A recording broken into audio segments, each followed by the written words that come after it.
Assalamualaikum warahmatullahi wabarakatuh. Saya masuk Islam pada tahun 2002 karena pertanyaan kenapa. Kenapa sih Tuhan itu harus Allah? Kenapa sih Rasul itu harus Muhammad? Kenapa sih agama itu harus Islam? Dan kenapa sih saya harus masuk Islam? Karena saya masuk Islam dengan pertanyaan kenapa, maka pertanyaan pertama yang saya tanyakan ketika saya masuk Islam juga kenapa? Kenapa sih Islam yang begitu hebat yang saya temukan ini, Islam yang begitu indah yang saya temukan ini, ternyata pada kejadiannya, pada faktanya tidak seperti teorinya. Islam yang sangat hebat, sempurna, paripurna, tidak ada tandingan, tapi ternyata pada kenyataannya kaum muslimin di mana-mana terpuruk, kaum muslimin di mana-mana terjajah, sangat mudah sekali diprovokasi. Mereka punya mental yang buruk, mereka punya skill individu yang tidak baik, mereka juga tidak bisa dipercaya. Inilah yang saya jawab dalam buku saya Beyond the Inspiration. Why? Bismillahirrahmanirrahim. Assalamualaikum warahmatullahi wabarakatuh. Alhamdulillah, puji dan syukur senantiasa kita panjatkan tentu hanya kepada Allah Subhanahu wa Ta'ala, Tuhan satu-satunya. Kepadanya kita menyembah, kepadanya senantiasa kita memohon pertolongan, kita memohon ampunan, dan mudah-mudahan kita mendapatkan kesemuanya di dunia dan di akhirat, sehingga kita termasuk orang-orang yang beruntung. Teman-teman sekalian yang dirahmati Allah, kita coba untuk sekarang melanjutkan ya daripada sharing kita tentang bedah buku Beyond the Inspiration. Dan kita masuk ke dalam bab yang keempat. Kalau di bab yang keempat ini, nama babnya adalah The True Syahadah. Jadi kalau seandainya teman-teman punya bukunya, ini babnya The True Syahadah. Ini kalau misalnya di YouTube ya. Jadi di dalam bab ini sebenarnya masih merupakan pembahasan tentang keimanan, tapi lebih kepada bridging antara pembahasan tentang keimanan menuju pada pembahasan tentang syariat. Karena kita sudah tahu bahwa Islam itu ada banyak bagian, tapi kalau kita singkat bagian-bagian itu, kita bisa menyingkat dengan dua, bahkan sesederhana dua bagian saja, yaitu adalah bagian akidah dan bagian syariat.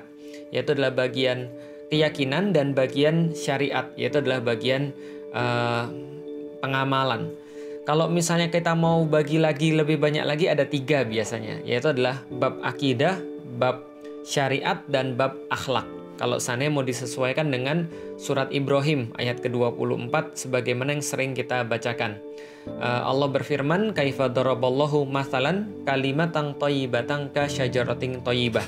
Sesungguhnya perumpamaan kalimat yang baik, yaitu adalah kalimat syahadat, itu seperti perumpamaan pohon yang baik. Maka ketika Allah memberikan kepada kita semuanya pohon yang baik, itu berarti Allah pengen ngasih tahu bagian-bagian pohon yang baik itu apa.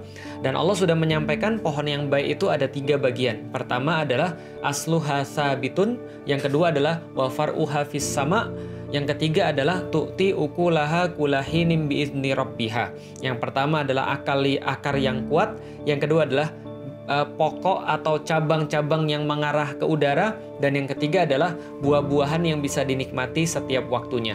Maka itu pun bersesuaian dengan surat Al-Baqarah yang kita juga sering baca. Di dalam surat Al-Baqarah ayat yang pertama adalah Alif Lam Mim, yang Allah pasti lebih tahu maksudnya apa. Tapi ayat yang keduanya berbunyi Dzalikal kitabu la raiba fi hudal lil muttaqin. Kitab ini tidak ada keraguan di dalamnya, petunjuk bagi orang-orang yang bertakwa. Siapa itu yang bertakwa? Alladzina yu'minuna bil ghaib wa yuqimunas shalah wa mimma razaqnahum yunfiqun. Diterangkan oleh Allah, yang dimaksud dengan orang-orang yang bertakwa kembali lagi ada 3 perkara. Pertama adalah dia beriman pada yang gaib, yang kedua dia senantiasa menegakkan salat, yang ketiga adalah dia memberikan sebagian daripada hartanya yang bukan milik dia, sebagian hartanya yang memang menjadi haknya orang-orang yang lain. Wa mimma razaqnahum, dan sebagian yang dirizkikan oleh Allah kepada dia, yunfiqun, maka mereka memberikannya pada orang lain yang memang menjadi haknya. Maka itu adalah bagian-bagian daripada Islam. Nah, bahasan kita pada bab ini, The True Syahadah ini adalah untuk menjadi sebuah bridging antara bab akidah atau bab akar dengan bab pengamalan atau bab-bab yang ada di atasnya. Maka kita katakan bahwa syahadat sempurna itu harusnya seperti apa? Karena kita lihat banyak orang-orang yang sudah bersyahadat, dia mengaku sebagai seorang muslim, tapi ternyata syahadatnya itu tidak berefek apapun terhadap dia. Padahal dari awal kita sudah menegaskan tujuan kita untuk berislam adalah kita bisa mempunyai sebuah tuntunan untuk kita sendiri agar kita tidak rusak, agar kita nggak hancur, agar kita nggak salah jalan, agar kita tidak sengsara, baik sengsara di dunia ataupun sengsara di akhirat. Dan sayangnya, keyakinan aja nggak cukup untuk kita menjadi tidak sengsara, untuk kita menjadi tidak salah, untuk kita menjadi tidak susah. Tapi harus dalam level sebuah penerapan. Karena orang-orang berkata, ideas are free, but action is priceless. Berbicara tentang ide, berbicara tentang keyakinan, semuanya itu free, semuanya itu bebas. But action is priceless. Yang membuat kita itu tidak ada bandingannya, yang membuat kita itu yang paling penting sebenarnya, yang membuat kita itu bernilai adalah actionnya itu. Makanya kalau ada orang tahu 1 tambah 1 sama dengan 2, ya itu semua orang juga bisa. Tapi sampai pada tataran dia action, ini yang kemudian priceless. Ini yang kemudian sangat penting sekali di dalam kehidupan kita. Nah, karena itulah kita bahas kemarin, kalau misalnya kita boleh review dari awal teman-teman sekalian, kenapa kita membahas tentang perkara akidah? Karena kita tahu tidak mungkin bisa masuk ke dalam action kalau orang itu tidak yakin. Bahkan kalau orang itu tidak yakin sama sekali, dia nggak akan pernah action seumur hidupnya. Contoh misalnya, kalau kita bandingkan ya, antara orang yang dia punya ibu yang sangat dia sayangi, dia cintai banget, ibunya itu perlu duit sekitar 100 juta untuk bisa sembuh. Dibandingkan dia cuma perlu 100 juta untuk beli barang-barang gadget-gadget yang baru. Kira-kira yang mana dia yang lebih semangat? Tentu dia akan lebih semangat mencari 100 juta buat ibunya yang lagi sakit. Kenapa? Karena why-nya lebih kuat. Why, ini sudah kita bahas, adalah wilayah akidah. Ini adalah wilayah pemikiran. Ini adalah wilayah goib, wilayah akar kalau kita andaikan dengan pohon tadi. Berarti kalau kita bicara tentang keyakinan, keyakinan inilah yang nanti akan berpengaruh terhadap aktivitas. Sebaliknya, kalau keyakinannya nggak ada, aktivitasnya juga biasanya nggak ada.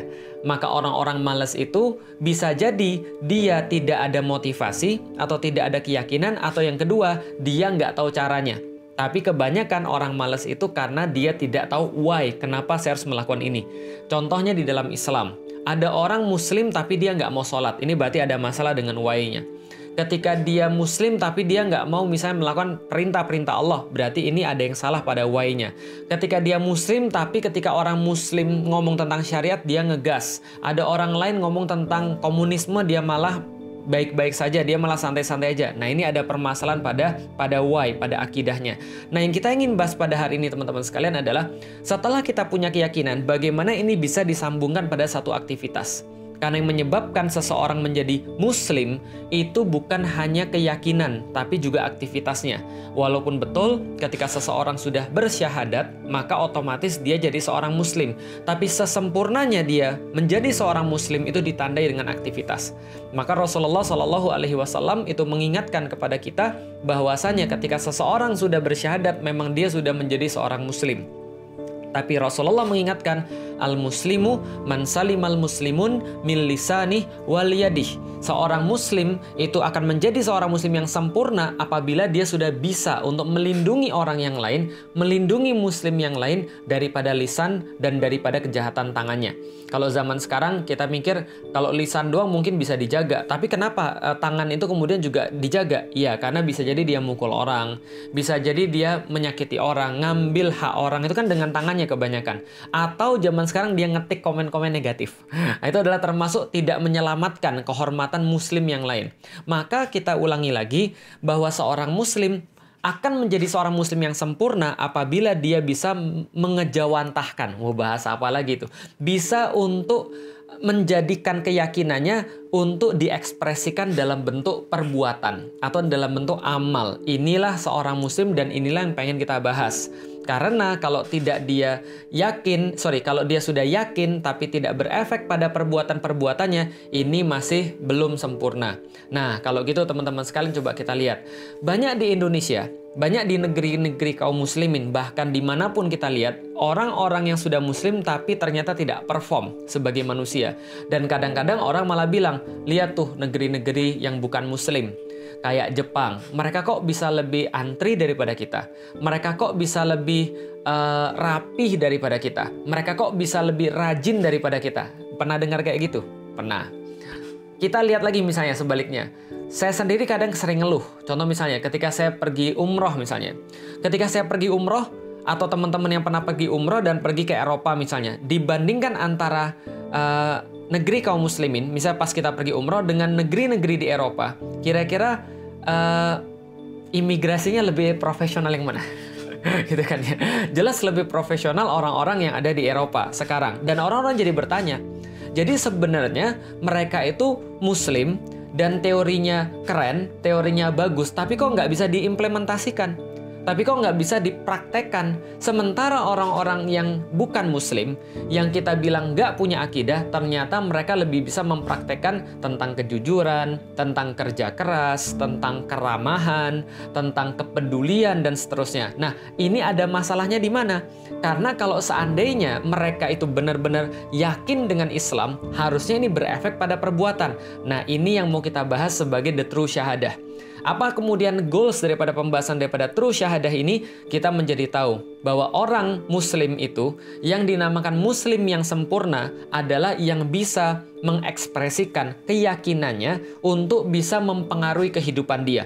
Jadi tidak hanya keimanan itu dia sebutkan dalam lisan dia, tapi keimanan itu bisa berpengaruh pada diri dia sebagaimana contoh yang telah Allah sebutkan.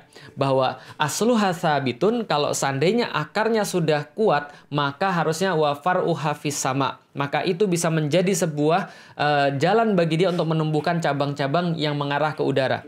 Tu'ti ukulaha kulahinim bi'izni rabbiha, dan memberikan manfaat berupa buah kepada orang-orang yang lain dengan setiap waktunya dengan izin daripada Tuhannya. Coba ini menarik banget teman-teman sekalian. Coba lihat ya. Allah menyampaikan di dalam Al-Qur'an bahwasanya orang itu kalau mau berbuah atau bermanfaat, dia harus punya sebuah cabang-cabang yang baik, yang ngarahnya ke udara. Kalau ngarahnya ke bawah, itu sulit untuk berfotosintesis. Kenapa? Karena daun nggak mungkin ngarah ke bawah dong. Daun pasti ngadepnya ke langit untuk bisa berfotosintesis. Setelah dia fotosintesis, dia buat kemudian energi, nyimpen energi, nimbun energi, lalu dijadikanlah buah untuk bisa dinikmati. Nah, kapan dia bisa buat buah itu? Kalau dia punya cabang-cabang yang mengarah ke langit. Nah, kenapa dia bisa punya cabang-cabang yang mengarah ke langit? Karena dia punya akar yang kuat menghujam ke tanah. Artinya, kalau Anda mau buah, Anda harus selesaikan dulu batangnya. Kalau Anda mau batang, Anda harus selesaikan dulu akarnya. Mungkin nggak tanaman itu punya buah yang baik, tapi dia nggak punya akar yang baik, dan dia nggak punya batang yang baik? Jawabannya mungkin. Karena di kenyataannya ada tabu lampot misalnya. Ada buah-buahan misalnya, contoh, kalau misalnya di hari-hari biasa ya, Anda punya pohon manggis atau pohon mangga atau pohon apapun, biasanya kalau Anda pernah lihat ada orang mukul-mukulin pohonnya pakai pisau, dikapak-kapain gitu supaya dia bisa berbuah katanya, itu betul. Dalam arti kalau pengen membuat tanaman itu berbuah, itu menurut ilmu pertanian kita harus memberikan stres pada dia sehingga dia bisa berbuah. Makanya jomblo-jomblo itu yang harusnya berbuah, lalu kemudian nggak berbuah-buah, itu stres. Nggak ada sambungannya. Nggak, itu guyonan saja. Jadi pohon itu, kalau misalnya dikapak-kapak, dia jadi stres, dia jadi bisa berbuah. Nah, tapi setelah dia dikapak dan berbuah itu, dia stres, biasanya dia mati. Kalau tidak ditunjang dengan nutrisi yang baik. Artinya adalah apa? Bisa nggak pohon itu berbuah kalau akarnya nggak bagus atau batangnya nggak bagus? Bisa. Tapi setelah itu biasanya dia stres dan biasanya dia mati. Nah, sama kayak tabu lampot yang saya sering ceritakan. Tanaman buah dalam pot. Itu akarnya kecil sekali, akarnya pendek sekali, akarnya nggak kuat, lalu batangnya cuma segitu-gitunya, tapi sudah disuruh untuk menanggung sebuah buah yang besar sekali. Maka apa yang terjadi? Dia harus punya kompensasi. Apa kompensasinya? Akarnya harus disiram terus dengan nutrisi untuk pembuahan, dan batangnya harus dikasih cagak, harus dikasih penyangga, maka dia baru bisa berbuah. Kalau tidak ada kompensasinya, maka dia nggak bisa berbuah. Ini adalah contoh yang nyata. Maka kalau kita lihat negeri-negeri yang bukan muslim, lalu mereka bisa punya satu hal atau dua hal atau beberapa hal yang kita lihat ini harusnya punya orang Islam. Dia jujur itu harusnya punya orang Islam. Dia rapi, harusnya rapi itu punya orang Islam. Dia kerja keras, punya etos kerja yang tinggi, harusnya ini punya orang Islam.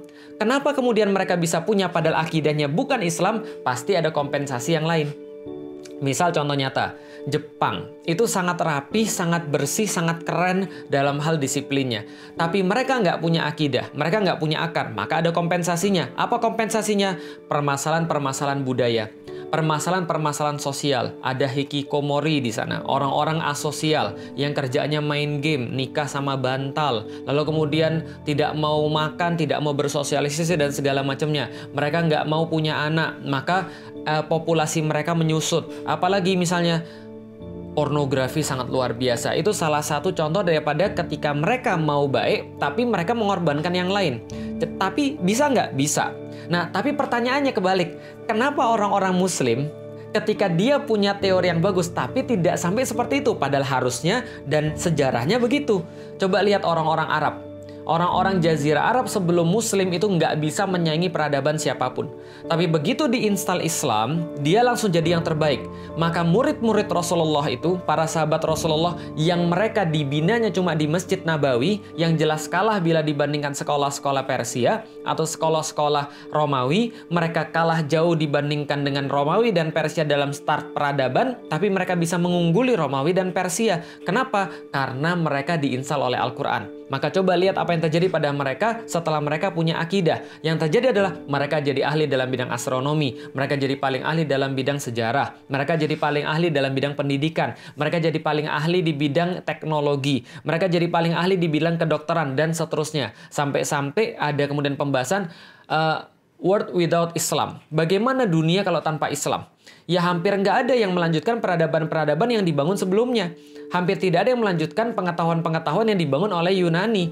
Kenapa? Karena kaum muslim yang melanjutkan itu lalu kemudian mengembangkannya dengan lebih luas lagi. Kenapa? Karena itu efek daripada akidah. Tapi kok kita sekarang ketika sudah punya akidah yang sama tidak jadi seperti itu? Nah, berarti ada missing link. Berarti ada masalah antara yang nggak kelihatan dengan yang kelihatan. Oke, contoh lagi. Kita punya PC yang bagus. Ternyata monitornya nggak muncul. Gitu kan ya. Maka sebagai seorang teknisi tentu saja kita akan ngelihat dulu ini masalahnya di mana. Ngelihat, oh ternyata monitornya jalan. Monitornya jalan. PC-nya jalan. Lihat tuh ada lampu-lampunya, ada suaranya, semuanya jalan. Kita tes lagi. Oh, ternyata ini pernah jalan kok di tempat orang lain. Kita tes dengan monitor yang lain. Monitornya juga jalan di tempat yang lain. Berarti mungkin monitor kita yang salah. Kenapa? Ada missing link antara PC kita yang sudah hidup dengan tidak ada tampilannya. Ya sama kan kayak muslim zaman sekarang kan ya. Akidahnya katanya ada, teorinya bagus, tapi tampilannya nggak ada. Blank gitu loh maksudnya, hitam gitu maksudnya. Nah, nggak ada tampilannya sama sekali. Berarti ada masalah. Oke, yang pertama kita cek apa? Yang pertama kita cek, hidup nggak monitornya? Hidup juga. Oke, kalau gitu berarti ada masalah pada kabel konektornya. Maka kita ganti kabel konektornya. Oh, ternyata nyala. Berarti masalahnya pada kabel konektornya. Kalau misalnya kita sudah ganti kabel konektornya masih bilang nggak kelihatan juga ada tampilannya, berarti kita cek, jangan-jangan ini salah source-nya.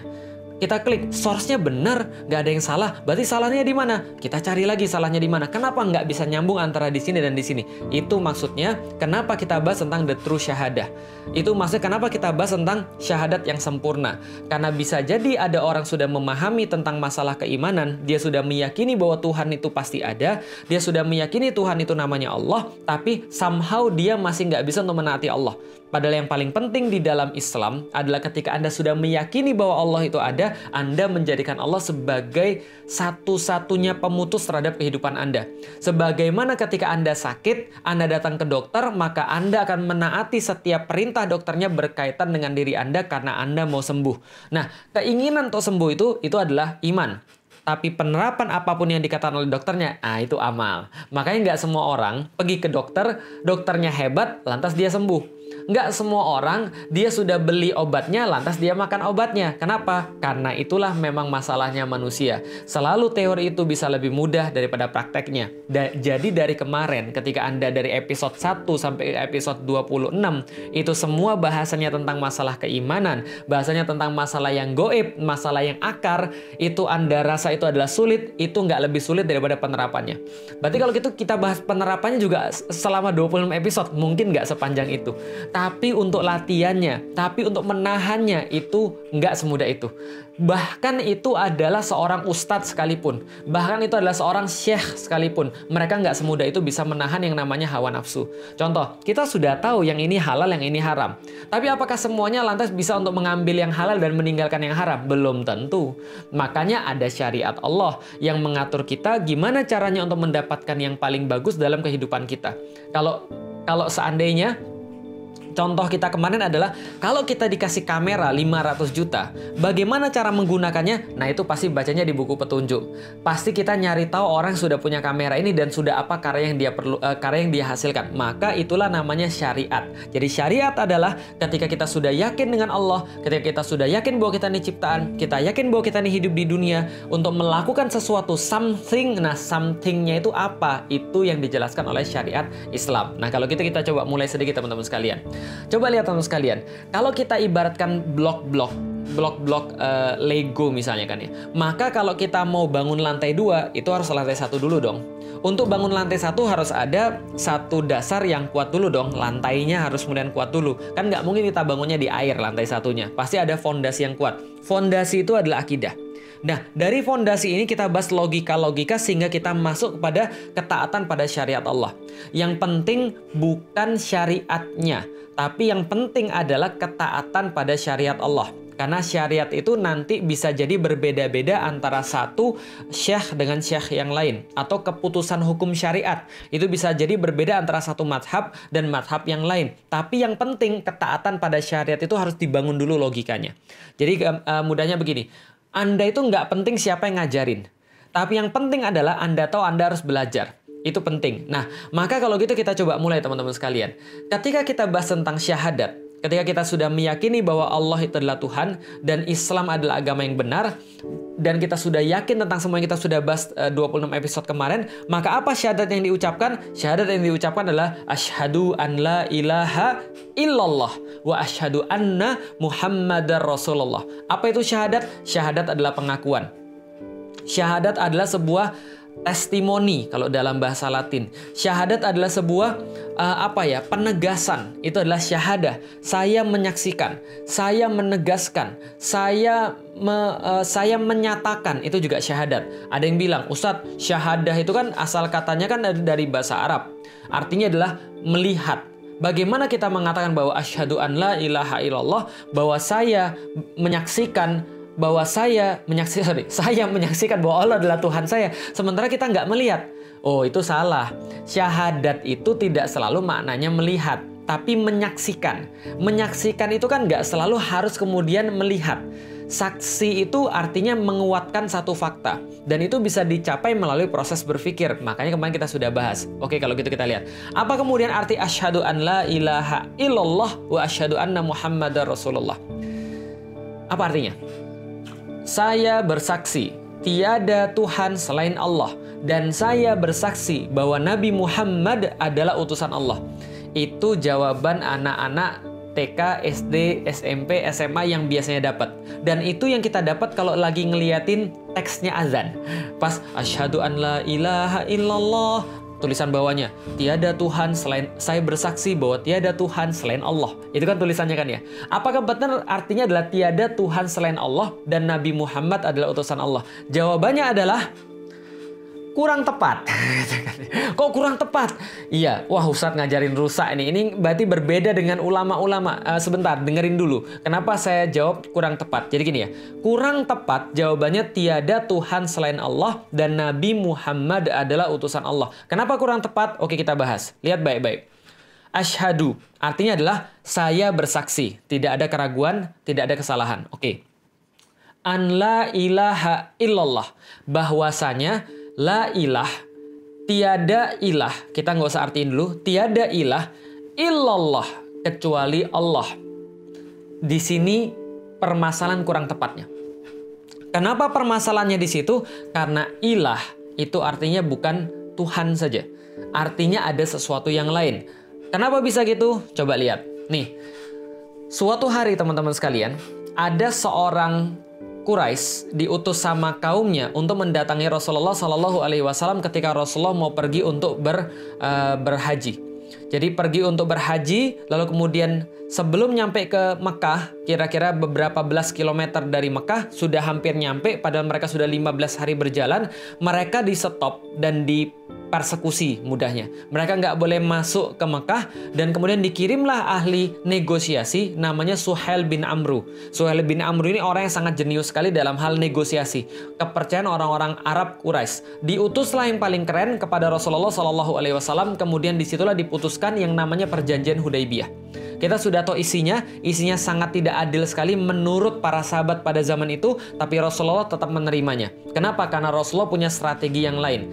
Nah, ketika kemudian Rasulullah mengajukan draft perjanjian yang isinya sudah sangat tidak adil itu, maka kemudian disinilah letak yang kita pengen bahas. Rasulullah mengatakan, Bismillahirrahmanirrahim. Ali bin Abu Thalib lagi nyatet. Ali, karena Rasulullah tidak bisa membaca dan tidak bisa menulis. Ali, tuliskan. Bismillahirrahmanirrahim. Ini perjanjian antara Muhammad Rasulullah dengan Suhail bin Amru daripada orang-orang Quraisy. Begitu mendengarkan kata-kata itu, maka Suhail bin Amru langsung bilang pada Rasulullah Muhammad, berhenti, jangan tuliskan Bismillahirrahmanirrahim. Kenapa? Tuliskan saja Bismika Allahumma. Tuliskan saja Bismika Allahumma. Apa bedanya antara Bismillahirrahmanirrahim dengan Bismika Allahumma? Bismillahirrahmanirrahim artinya adalah dengan nama Allah yang Maha Pengasih dan yang Maha Penyayang. Dan ini adalah wahyu. Sedangkan Bismika dengan nama engkau Allahumma, ya Allah. Berarti bedanya cuma dengan nama Allah yang Maha Pengasih dan Maha Penyayang dengan Bismika Allahumma dengan namamu ya Allah. Loh, artinya sama aja. Betul, tapi satu wahyu, satu bukan. Makanya ditolak sama Suhail bin Amru. Dan Suhail bin Amru mengajukan perubahan kata-kata dengan sangat detail sekali. Karena dia nggak mau mengakui wahyu itu datang kepada Rasulullah SAW. Sampai kayak gitu. Bismika Allahumma. Yang kedua, ketika ditulis, ini adalah perjanjian dari Muhammad Rasulullah dengan Suhail bin Amru. Suhail bin Amru bilang, hapus kata-kata Muhammad Rasulullah. Kenapa? Karena kami tidak mengakui bahwa engkau adalah Nabi. Ganti jadi Muhammad bin Abdullah. Muhammad adalah anaknya Abdullah. Coba lihat ya, bagaimana Suhail bin Amru sangat-sangat teliti ingin mengubah diksi. Nah, jadi teringat pada zaman sekarang ya.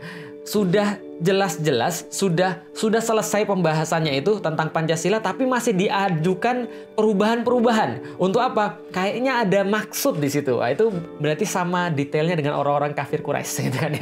Enggak, kapan-kapan kita bahas. Oke, teman-teman sekalian. Tapi yang jelas apa yang kita bisa ambil di sini, Suhail bin Amru dan orang-orang Quraisy semuanya mengakui Allah.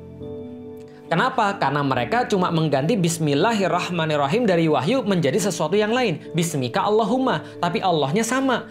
Karena mereka mengakui Allah juga. Bukti yang kedua adalah Rasulullah SAW punya ayah namanya Abdullah. Abdullah artinya adalah abdinya Allah. Artinya hambanya Allah. Abdi asal katanya abdun artinya hamba. Allah ya Allah. Berarti hambanya Allah. Berarti sebelum datang Rasulullah, itu mereka orang-orang Quraisy sudah tahu bahwa Allah itu ada. Berarti mereka nggak pernah menolak Allah, nggak pernah. Mereka nggak tahu Allah, tapi mereka tidak dikatakan Tuhannya Allah secara mutlak. Tidak dikatakan menyembah Allah secara mutlak. Kenapa? Karena ada beda antara Rob dan Ilah. Rob itu artinya Tuhan. Ilah artinya sesembahan. Itu beda antara Rob dan Ilah. Maka orang Arab ketika ditanya, Man Rabbuka, siapa Robnya Anda? Mereka jawab dengan sangat tangkas, dengan sangat cepat, Rabbi Allah, Tuhan saya Allah. Atau Rabbunallah, Tuhan kami adalah Allah. Kenapa? Mereka sudah tahu Tuhan itu pasti Allah namanya. Tapi beda kalau mereka ditanya, Man ilahuka, siapa ilahnya kalian?